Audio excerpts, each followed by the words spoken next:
Digit general insurance limited का IPO आ गया है। जनरल इंश्योरेंस का काम देखती है कंपनी। सब बात करेंगे इसके अंदर, आईपीओ की डिटेल्स देखेंगे। सब्सक्रिप्शन तो अभी चालू नहीं हुआ है। डेट रहेगी 15 मई से 17 मई के बीच में। ग्रे मार्केट का प्रीमियम क्या चल रहा है वो भी देखेंगे। पहले बात करते हैं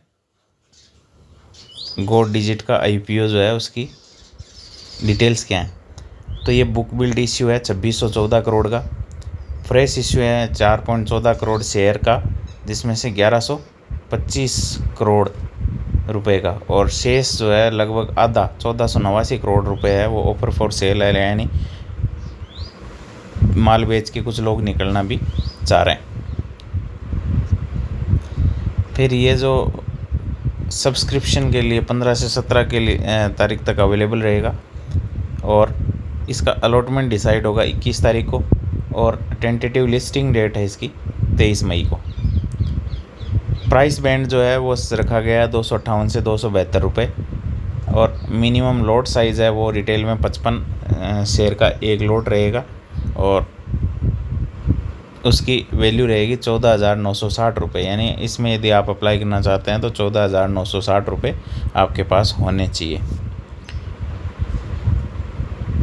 अब देख लेते हैं रिजर्वेशन। देखो इसमें QIB जो है नॉट मोर देन 75%, 75% से ज़्यादा। रिटेल के लिए बहुत कम कोटा रखा गया 10%, और उसका कारण ये है कि 3 फाइनेंशियल ईयर में से यदि एक में भी कंपनी ने लॉस बुक किया है तो रिटेल को 10% से आप ज़्यादा नहीं दे सकते, और HNI जो है इसके अंदर 15% से ज़्यादा नहीं होना चाहिए। यानी QIB को जाएगा अधिकांश हिस्सा, रिटेल का बहुत कम कोटा रखा है, क्योंकि ये किसी फाइनेंशियल ईयर में लॉस मेकिंग कंपनी है, उसकी भी बात करेंगे अपन आगे।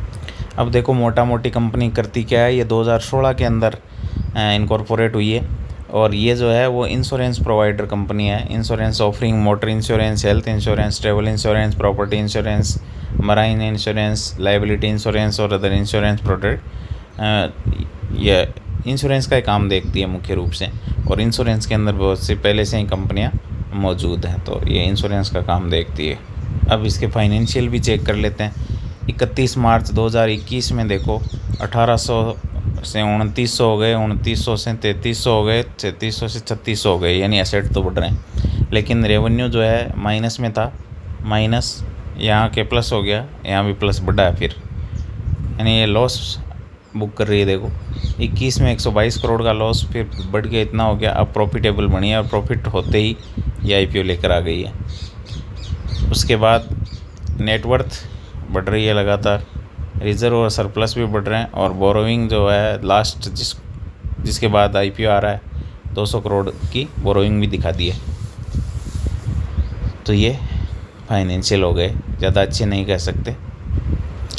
फिर देखो ये ऑब्जेक्टिव्स क्या हैं, इसके पीछे इश्यू क्यों ला रही है company. To undertake its existing business activities, एक to undertake the activities proposed to be funded from the net proceeds. Further, the company expect to receive the benefits of listing equity share on the stock exchange, which company believe will enhance the visibility and brand image among its existing potential customer. यानी ये list होकर के business activity के लिए और list होकर के और पब्लिक में अपनी पहचान में बनाना चाह रही है, इसलिए ये ऑब्जेक्टिव ये इशू लेकर आ रही है।